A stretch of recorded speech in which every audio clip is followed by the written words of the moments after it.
जब एक लेवल की तैयारी हो जाती है तो कोई एग्ज़ाम छोटा बड़ा नहीं होता, सारे एग्ज़ाम निकलने लगते हैं। हमने इसके लिए नॉमिनल फीस अपने संस्थान का रखा है, बहुत ज़्यादा फीस नहीं है। लोग 2-2 ढाई लाख दृष्टि या बाजीराम रवि की फीसें बहुत ज़्यादा हैं, लेकिन इन कंपेरिजन मेरी फ़ीस जो है नॉमिनल है।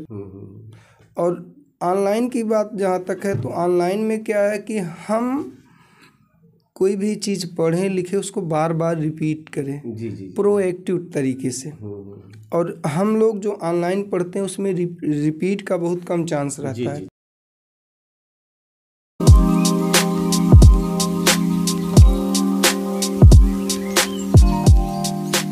धर्मनगरी अयोध्या साधु संतों की नगरी तो कही ही जाती है। कुछ दिन से यहाँ पर एक एजुकेशन का, शिक्षा का हब भी बनता जा रहा है।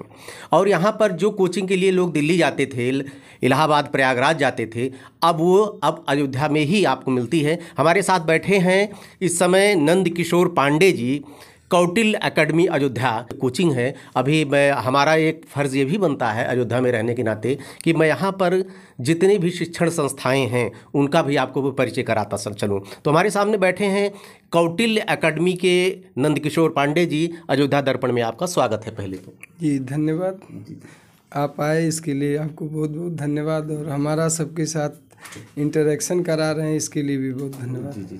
पहली चीज़ तो ये बताइए कि पांडे जी, ये कोचिंग का आप अपने जो इंस्टीट्यूट का नाम रखने के पीछे आपकी क्या है? कौटिल्य, ये नाम आपने क्यों रखा है? कौटिल्य जो संस्थान था ये बहुत दिन से चला आ रहा था। इसको बीईओ हरिओम तिवारी सर चला रहे थे। जी। उनके सिलेक्शन होने के बाद मुझे लगा कि मतलब मैं उसको फिर से एक नई तरीके से ऑपरेट करूं, जिससे मतलब जो अपने के रीजनल बच्चे हैं, भटकते हैं, क्या पढ़ना है क्या नहीं पढ़ना है, कैसे पढ़ना है, या छोटे मोटे एग्ज़ाम, स्टेट लेवल के एग्ज़ाम, यूपीपीसीएस के एग्ज़ाम हुए तो उनमें कैसे हम कंटेंट प्रोवाइड कराएं, क्या पढ़ें, करंट में क्या पढ़ें, मिनरल्स क्या पढ़ें, हिस्ट्री ज्योग्राफी से क्वेश्चन कहाँ बनते हैं, कोर एरिया क्या है। तो इस पे हम लोग एक बहुत बड़े स्तर पे एक फ्रेमवर्क कर रहे हैं, जिससे कि हमारा ये पूरा टारगेट है कि इन बच्चों को कम से कम प्री मेंस तक पहुंचाया जाए। क्योंकि मैंने अभी तक Bihar PCS, UP PCS, SSC, ये सारे एग्ज़ाम क्रैक बहुत इजीली किया है। आरओ। अच्छा, आप पहले से कंपटीटर रहे हैं? हाँ, हम कंपटीटर रहे। और अच्छा, आप कंपटीटर रहे हैं तो आप किस चरण तक पहुँचे हैं ये भी आप बताइए। हमको भगवान कृपा से इंटरव्यू देने का 2-3 बार मौका मिला। किसका? और जैसे मैंने एसीएफ भी दिया, लोअर का भी दिया और यूपी पीसीएस का भी दिया। और कुछ तो सिस्टम में गड़बड़ी थी, तो जैसे स्केलिंग के नाते कभी कभी इंटरव्यू देने को नहीं मिला। लेकिन हम हरदम मतलब जैसे समीक्षा अधिकारी 4 से 5 मेंस दिया। पीसीएस का मैं 14 से कंटिन्यू देते आ रहा हूँ। कोरोना काल में दुर्भाग्यवश मेरा एक बार नहीं हो पाया। अभी करंट में मैं 22 का मेंस दे के आया हूँ, जो 1 अक्टूबर को ख़त्म हुआ, अभी रिजल्ट पेंडिंग में है। और मैं यूपी SSSC भी देता हूँ। ऐसा नहीं है कि कोई चीज़ छोटा बड़ा नहीं होता है। मैं सारे एग्ज़ाम को एक बराबर ही समझता हूँ।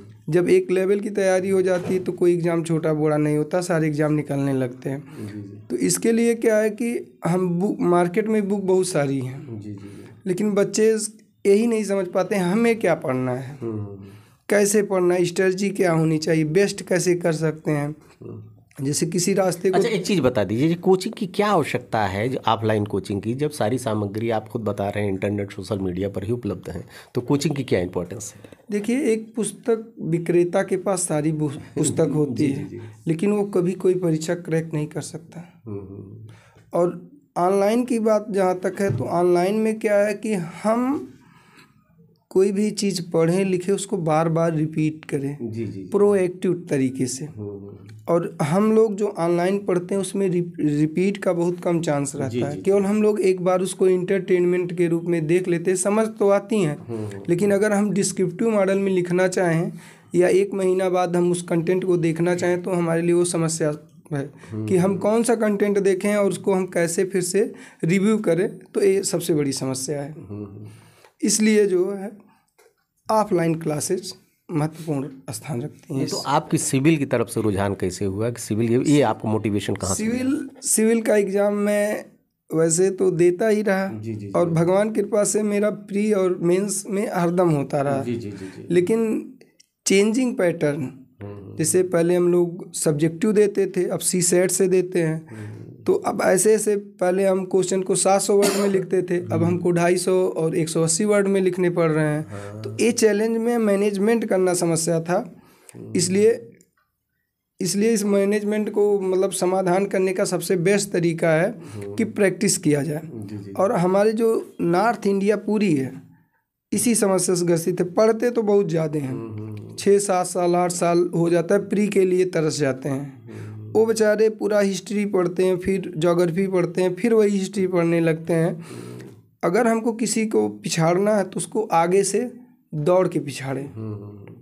नहीं, ये बताइए आपकी कोचिंग में, जैसे आपने सिविल की कोचिंग थी और चल रही हैं, तो उसमें आप अपने को अलग कैसे पाते हैं? हम अलग, क्योंकि मेरे पास एक बहुत अनुभव है। मुझे 20-22 मेंस देने का अनुभव है। और मैं सोचता हूँ कि बच्चों को वही चीज़ प्रोवाइड की जाए जिससे उसके प्रीलिम्स एग्ज़ाम जो होते हैं वो ना रुकें। और मेंस के लिए जैसे क्या है कि हमको लेटर कैसे लिखना है, निबंध कैसे लिखना, किन तत्वों पे ध्यान दें कि हम 50 में 27 या 24 एवरेज मार्क ना पाके हम 32, 33 या 35 मार्क पाएँ। तो इसके लिए हमको क्या करना चाहिए, एक्स्ट्रा क्या करना है, तो उस चीज़ के लिए हम इस पर्पज़ से मतलब इसको विश्वास किए। और हमने इसके लिए नॉमिनल फीस अपने संस्थान का रखा है। बहुत ज़्यादा फीस नहीं है। लोग 2-2, 2.5 लाख दृष्टि या बाजीराम रवि की फीसें बहुत ज़्यादा हैं। लेकिन इन कंपेरिजन मेरी फ़ीस जो है नॉमिनल, केवल मेरा स्टेशनरी का और लाइट चार्ज और मेरे कर्मचारियों का जो इसमें लगे हैं उनका वेतन अगर हो जाता है तो मैं उतने में बच्चों को डायरेक्ट कर दूंगा, क्योंकि मैं भी एक एस्पिरेंट ही हूँ अभी। तो इस पर्पज़ से देखा जाए कि अगर कुछ लोगों का मेरे हाथ से सही गाइडेंस हो जाए, उनका सफल हो जाए, तो ये मेरे लिए बहुत बड़ी उपलब्धि है। नहीं, ये बताइए कि आज के समय में कि तैयारी कब से शुरू कर देनी चाहिए जो नए बच्चे आ रहे हैं? देखिए, जो हमारा बेस होता है 9th 10th 11th 12th होता है। ये बेस है। जैसे हम लोग किसी को कहते हैं भैया NCERT पहले पढ़ो, NCERT से हमारी स्किल, रिटन स्किल अच्छी हो जाती है। क्योंकि जो सिविल का कोई भी एग्ज़ाम होता है, चाहे UP PCS, चाहे UPSC या BPSC, हमको एक डिस्क्रिप्टिव पेपर सब में लिखना ही है। क्योंकि ऑब्जेक्टिव अब लगभग सब में ख़त्म हो चुके हैं, GS में भी। और इसलिए जो है NCERT 9 to 10 12 ये अगर हम पढ़ें, अच्छे से पढ़ें, तो यहाँ हम अच्छा कर सकते हैं, हमारी स्किल पावर बढ़ जाएगी। दूसरी चीज़, जैसे हम ग्रेजुएशन का जो सब्जेक्ट का चयन करें वही ऑप्शनल के रूप में चयन करें तो बेस्ट होगा।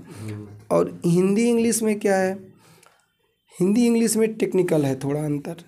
जैसे हिस्ट्री का कोई बच्चा अगर खूब अच्छा लिखे तो 120 नंबर से ज़्यादा नहीं पाएगा।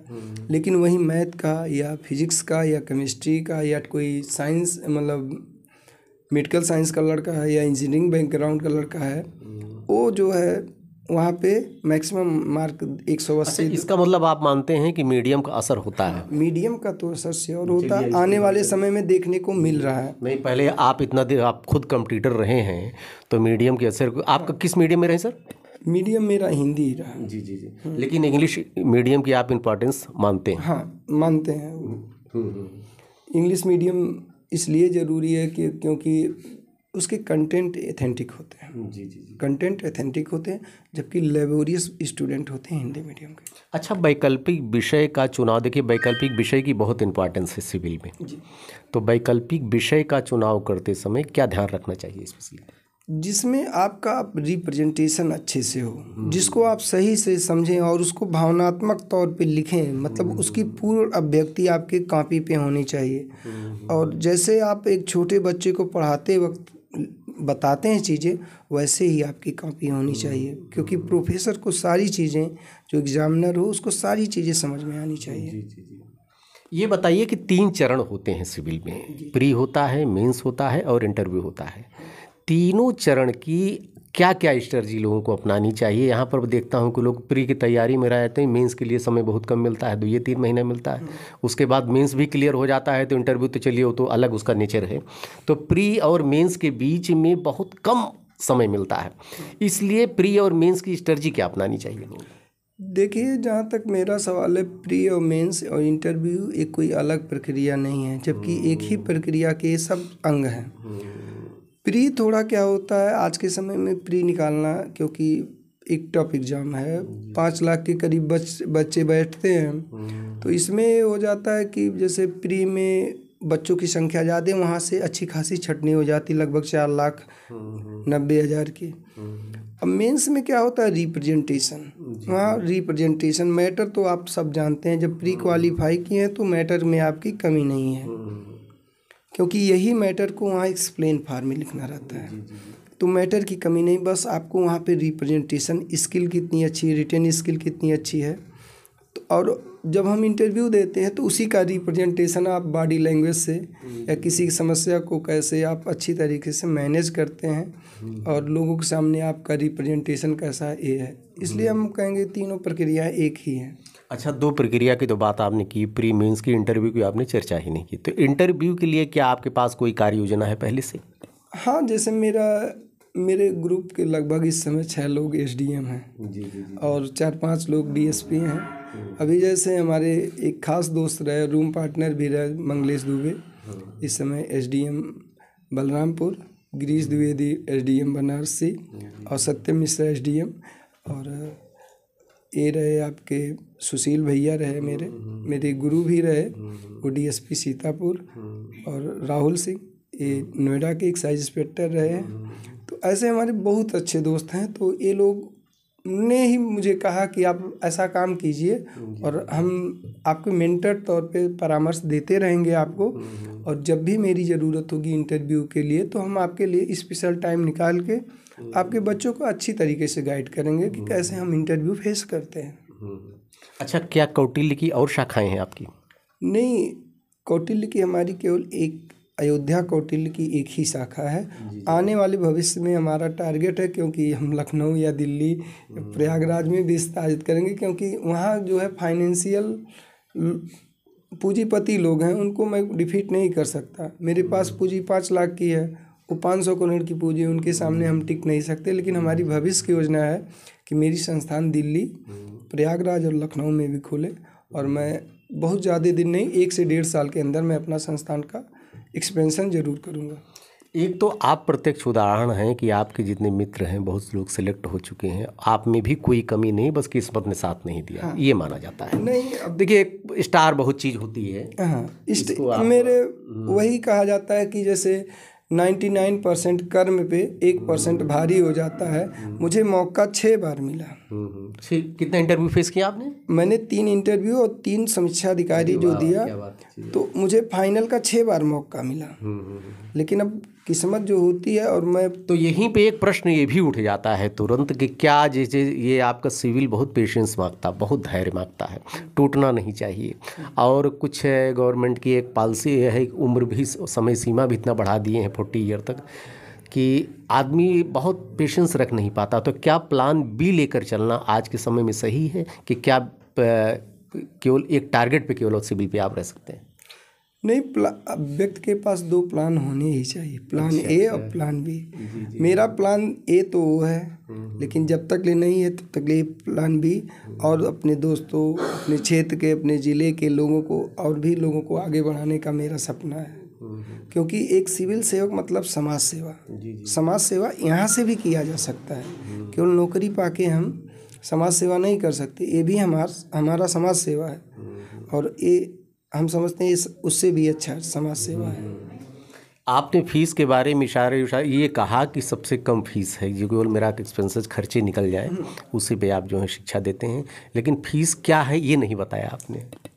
नॉमिनली मेरा अभी जैसे क्या है कि हम, एक बच्चा अगर 4 महीने पढ़ता है तो हम जीएस का सारा कोर्स उसका कवर कर रहे हैं, और उसके साथ हम उसको बेस्ट क्वालिटी का बाईलैंग्वेज टेस्ट सीरीज़ दे रहे हैं। जो बाहर में लोग 8-10 हज़ार का ज्वाइन करते हैं, मैं 1500 रुपये में उनको, जैसे मंथली हमारी जो फीस है उसी में इंक्लूड करके 4 महीने में मैं सोच रहा हूँ कि कंप्लीट 15 टेस्ट उनका करा ले जाएं।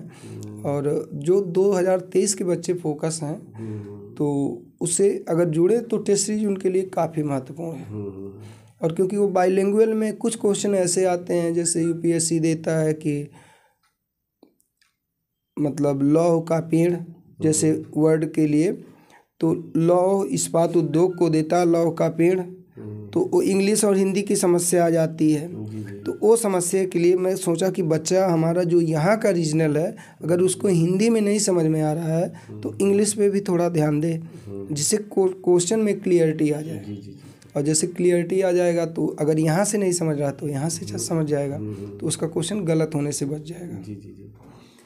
एक चीज़ देखिए, नंद किशोर पांडे जी थे, अपनी कोचिंग के बारे में बताया, सिविल का आपके पास पूरा पैकेज है और बहुत कम फीस में पैकेज है। तो मेरा काम कोचिंग का प्रचार करना नहीं है, मेरा काम है आपको जानकारी देना है कि अयोध्या का निवासी मैं हूँ, और यहाँ पर जब मैं चैनल चला रहा हूँ तो आप लोगों को परिचय कराता चलूँ कि यहाँ पर जो जिस चीज़ों का जो है अभाव था अभी तक अयोध्या में, एजुकेशन का हब बनता जा रहा है।